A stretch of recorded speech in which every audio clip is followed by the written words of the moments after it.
Bonsoir à toutes et à tous, c'est un immense bonheur d'être à Marseille aujourd'hui avec vous et vous pouvez pas savoir quand même ce que ça dénote, ce que là vous venez de crier sur on va gagner et qu'on entend un peu partout et qui donne la mesure de l'immense fort collectif que nous sommes, parce qu'une des choses que ne voient pas les médias, certes ils voient les immenses meetings que nous faisons avec Jean-Luc Mélenchon, avec 2500 hier personnes encore à Tours, Manuel Bompard le disait, avec 5000 personnes à Paris, 5000 personnes à Nantes, 2500 personnes à Strasbourg, 3000 personnes, bon et j'en passe. Mais il y a un peu partout et chaque semaine aussi 15 meetings ou réunions politiques en ce moment et qui vont continuer à s'accélérer, qui se font un peu partout dans le pays et qui passent sous le radar et qui sont pourtant des démonstrations de force incroyables et que seule notre force politique peut faire parce que nous sommes là sans le candidat pour montrer qu'autour des idées, oui, nous portons ces idées collectivement et nous allons les gagner grâce à cela. Alors, bon, Manon a commencé à vous expliquer comment les riches nous volaient, avec tous les impacts que ça a et le partage des richesses que nous voulions mener. Ensuite, Daniel vous a expliqué comment les riches spéculaient et se retrouvaient notamment avec le droit au logement qui est bafoué dans notre pays. Manu vous explique comment les riches détruisent notre planète. Et moi, je vais vous dire, pour cette élection, notre plus grande force, c'est le point commun que chacune et chacun d'entre vous a avec l'homme le plus riche de France et le deuxième homme le plus riche au monde, j'ai nommé Bernard Arnault. Alors non, je ne suis pas en train de vous insulter en disant que vous êtes des évadés fiscaux, que vous voulez contrôler des médias comme ils le font à quelques milliardaires sur 90% des médias. Je ne suis pas en train de vous insulter en disant que vous avez un point commun avec Bernard Arnault de vouloir espionner, par exemple, François Ruffin. Ni de dire que vous êtes en train de détruire la planète. Mais votre point commun, peut-être le seul avec Bernard Arnault, est une force extrêmement importante. Quel est-il? Les 10 et les 24 avril, votre vote vaudra exactement pareil que celui de Bernard Arnault.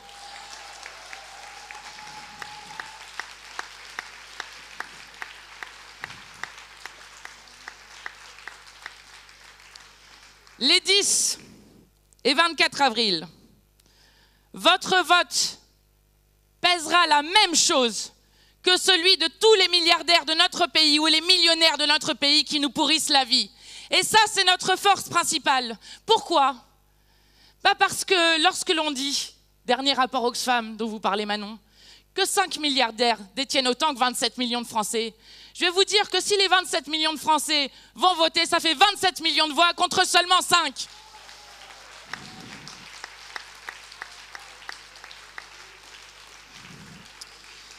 Alors pour contrer ça, puisque quand même c'est inquiétant, quand vous voyez, et puis en plus comme eux ils ont creusé les inégalités comme jamais, comme on a 10 millions de personnes qui vivent sous le seuil de pauvreté, ils essayent d'inventer une démocratie sans le peuple. Bon alors on voit le bilan du quinquennat d'Emmanuel Macron, on sait qu'Emmanuel Macron déteste la démocratie. Il a commencé avec les gilets jaunes. Nous nous rappelons et nous disons au président de la République qu'on se rappelle extrêmement bien des 2500 personnes qui ont été blessées, des 32 personnes qui ont été éborgnées, des 5 personnes qui ont perdu leurs mains. Et que nous savons très bien que ce qui a été fait est la violence terrible qui s'est abattue sur les gilets jaunes, s'est abattue sur toute une partie du peuple ensuite, sur les soignants qui manifestaient, sur les militants écologistes qui ont fait notamment le crime de lèse-majesté d'enlever le portrait de Sa Majesté dans les mairies, sur les militants des quartiers populaires et notamment qui luttent aussi contre les violences policières, sur les étudiants, sur les enseignants, bref, sur toute une partie de gens, jusqu'à ce nouvel ennemi que Emmanuel Macron vient de se créer, les non-vaccinés ou les sans schéma vaccinal complet, qui seraient devenus des sous-citoyens qu'il voudrait emmerder. Donc on connaît extrêmement bien cette méthode d'Emmanuel Macron.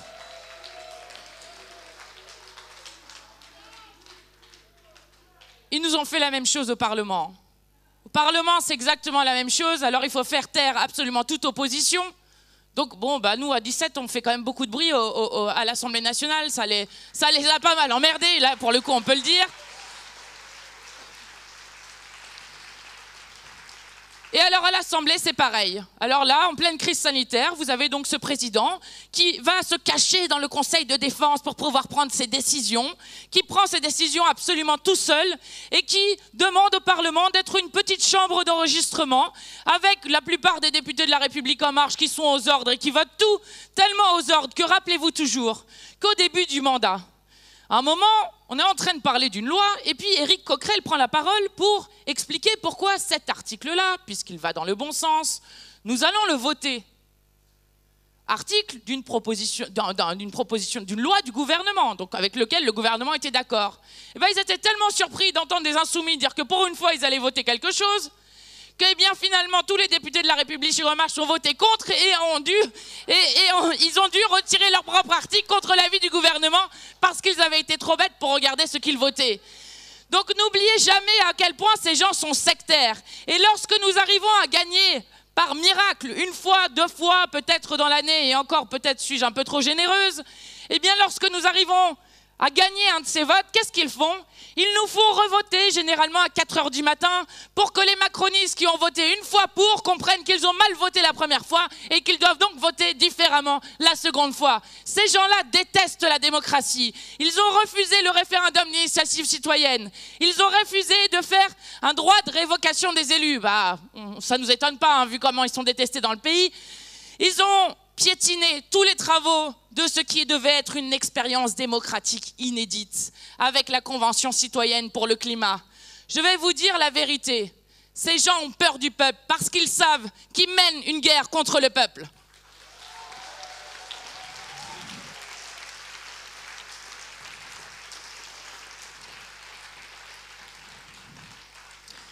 Et alors on retrouve cet amour pour la démocratie avec un président de la République qui refuse de se déclarer candidat, donc ils font campagne avec votre argent. Enfin bon, c'est pas la première fois, vous avez peut-être vu hier, que Emmanuel Macron, en 2016, lorsqu'il était encore ministre de l'économie sous François Hollande, a utilisé 120 000 € d'argent public, c'est-à-dire la bagatelle de 500 € par jour, pour faire des dîners mondains qui ont servi à sa campagne présidentielle. Nous allons devoir déjouer cet homme et ce président de la République qui non seulement refuse de participer au débat démocratique avant le premier tour, mais qui considère surtout et avant tout, et qui veut que le peuple considère cela, que finalement cette élection présidentielle est une formalité administrative et qu'elle n'existe pas. Eh bien, nous allons nous charger de lui montrer le contraire. Et je vais vous dire, la plus grande attention que nous devons avoir, c'est que la stratégie d'Emmanuel Macron, elle est très claire. C'est que seuls ses amis les riches, à qui il a fait tant de cadeaux dans ce quinquennat, aillent voter. Et j'en veux pour preuve quelque chose qui est massif et qui est extrêmement important et problématique pour notre démocratie.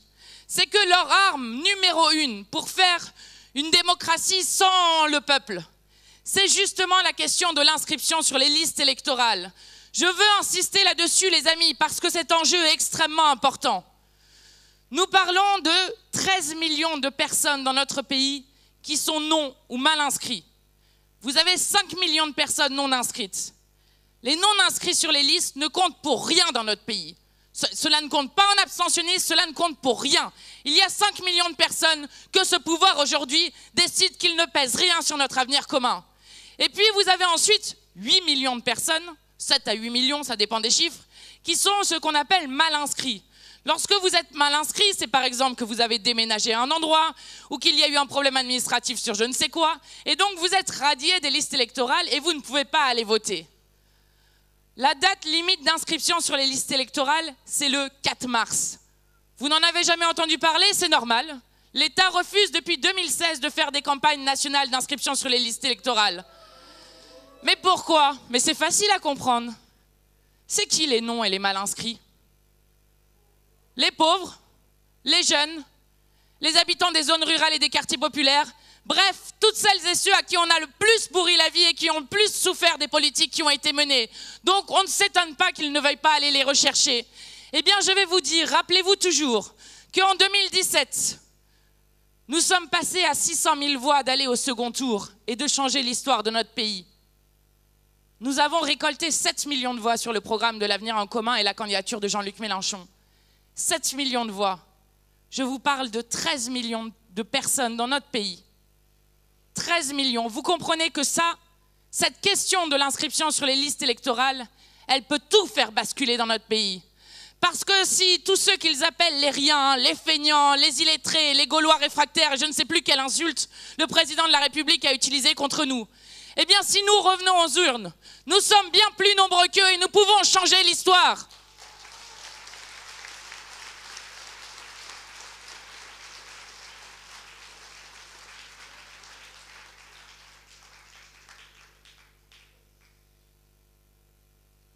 Alors je sais que certains se disent à quoi bon? À quoi bon lorsque vous avez différents présidents qui se sont succédés, qui en se succédant ont fait à peu près tous la même chose, avec une casse du travail, une casse de nos services publics, une casse de toutes nos conquêtes comme la sécurité sociale, l'assurance chômage, et qui n'ont fait finalement qu'une chose, servir toujours les riches et engraisser les actionnaires. Et moi je dis souvent cette phrase à celles et ceux qui me disent ça. Je comprends le dégoût qui a été créé en politique. Dégoût créé par beaucoup de choses. La trahison des promesses, les magouilles et les scandales qui émaillent constamment la classe politique du pays. C'est pour ça aussi qu'on veut la renouveler. Et je me rappelle notamment de cette femme en porte-à-porte qui me disait « Mais madame, moi j'ai voté, depuis 30 ans, je vote tout le temps à toutes les élections. Et ma vie, elle se dégrade. Et elle se dégrade de manière inexorable et je ne vois rien qui puisse réouvrir l'horizon. » Eh bien moi je dis à tous ces gens que je comprends le dégoût qui a été créé, mais que si tous les dégoûtés de la politique partent de la politique, alors il ne restera que les dégoûtants. Et nous ne pouvons pas laisser les dégoûtants décider pour nous.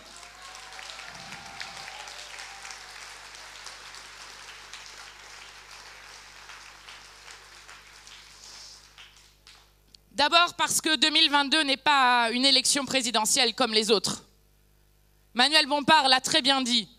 Nous sommes à un choix tout spécifique de la civilisation humaine. Nous ne sommes pas juste en train de choisir quelle va être notre vie commune pour les 5 prochaines années, même si pour nous c'est insupportable d'imaginer qu'on puisse encore continuer avec Emmanuel Macron ou les alliés du système. C'est insupportable de penser qu'on puisse encore continuer à vivre avec autant de misère dans un pays aussi riche que le nôtre. Mais c'est insupportable aussi de penser que des choix stratégiques qui doivent être faits de manière urgente pour que nos générations les plus jeunes, les générations futures, puissent juste pouvoir continuer avec un écosystème compatible avec la vie humaine et la vie en général. Eh bien, 2022, lorsque Jean-Luc Mélenchon dit c'est la dernière station avant le désert, oui, 2022 est une élection toute spécifique sur cette question-là. Et la deuxième des choses, c'est que, contrairement à ce qu'ils essayent de nous faire croire, à la fois une forme de résignation, on ne pourra jamais rien changer, et à la fois de nous expliquer que vous comprenez, la politique c'est réservé à certains. Je vais commencer par ce point-là. Je suis présidente d'un groupe parlementaire et une des choses dont je suis la plus fière de ce que nous avons établi et du combat que nous avons mené pendant 5 ans à l'Assemblée nationale, c'est que dans mon groupe parlementaire, il y a Caroline Fiat, celle qu'il appelait la députée Bac-2, première aide-soignante de toute l'histoire de l'Assemblée nationale qui a été élue et qui est rentrée à l'Assemblée nationale grâce à la France Insoumise. Il y a Adrien Quatennens, qui travaillait dans un call center et qu'ils appelaient lui le député call center. Il y a Jean-Hugues Ratenon, qui était auparavant au RSA Activité et qu'ils ont regardé avec énormément de mépris. Il y a Danielle Obono, qui a subi un racisme d'une crasse absolue, alors que celle qui est le plus souvent sur nos bancs, c'est elle.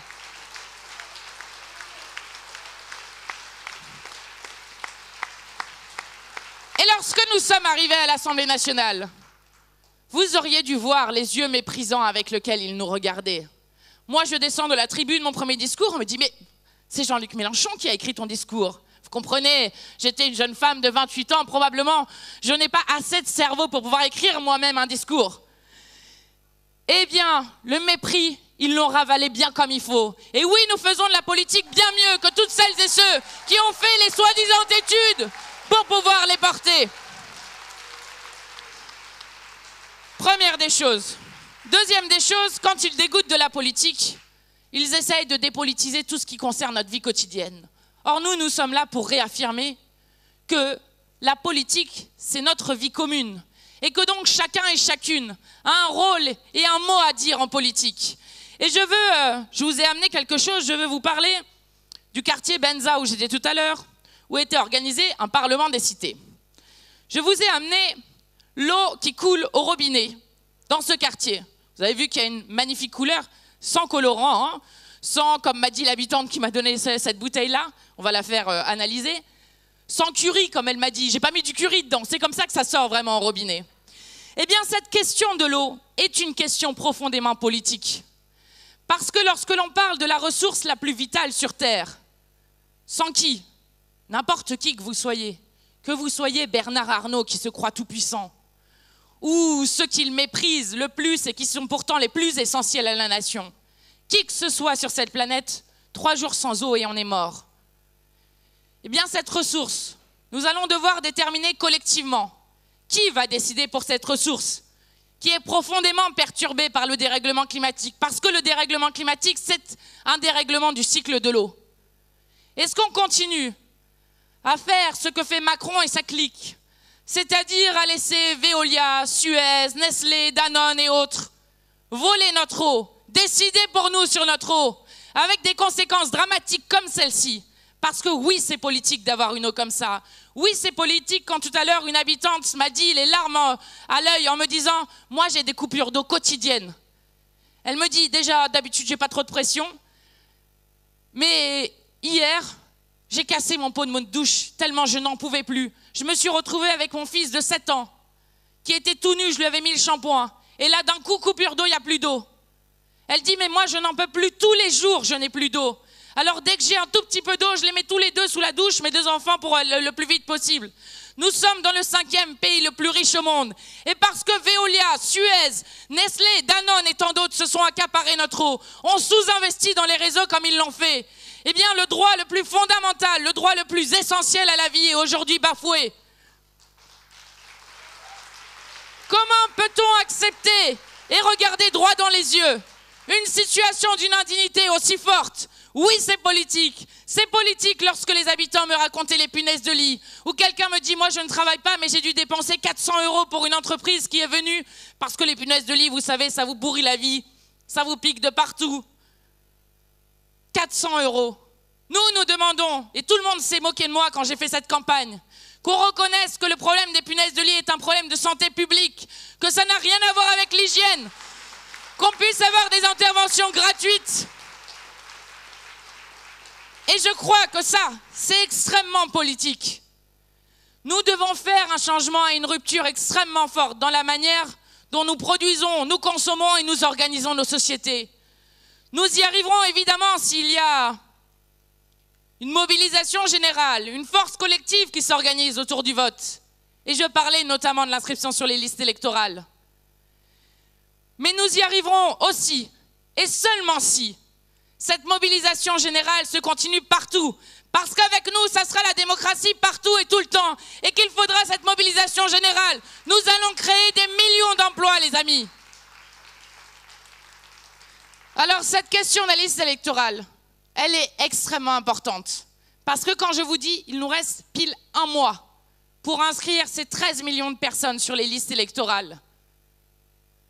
1 mois avec des gens qui, probablement, le 2 avril, le 3 avril, se diront « Ah, il y a une élection présidentielle. Et ah, bah, je ne suis pas inscrite, donc je ne peux pas aller voter. » Dans mon département, je vous donne juste cette indication, le Val-de-Marne. La dernière fois, en 2017, vous saviez, moi je faisais le tour des bureaux pour voir comment ça allait.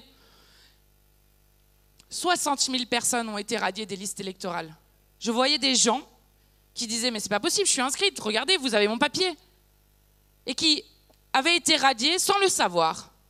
Vous pouvez vérifier sur le site de la France Insoumise si vous êtes inscrit ou non. Vous pouvez vérifier sur le site Service Public si vous êtes bien inscrit ou non. Faites-le parce que cette question est absolument fondamentale. Et moi, je vais vous redire la chose la plus importante. C'est que lorsque je vous dis que seule la force du grand nombre peut permettre de faire ces ruptures historiques dont nous avons besoin, nous avons besoin d'avoir un déferlement populaire sur les urnes en avril 2022. Voici la tâche historique qui nous attend.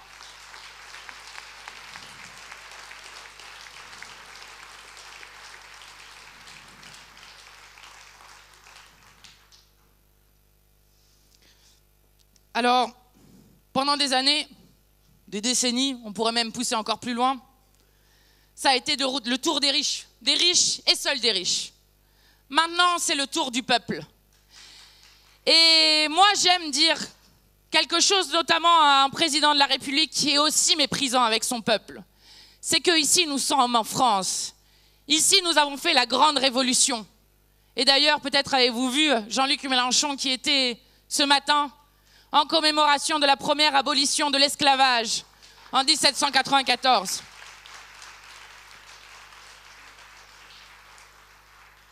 Eh bien, nous sommes là pour rappeler à Emmanuel Macron, qui se prend pour le monarque républicain, qu'ici en France, ce n'est pas le roi qui change de peuple, c'est le peuple qui renverse le roi. Merci infiniment à vous et plein de force pour la suite.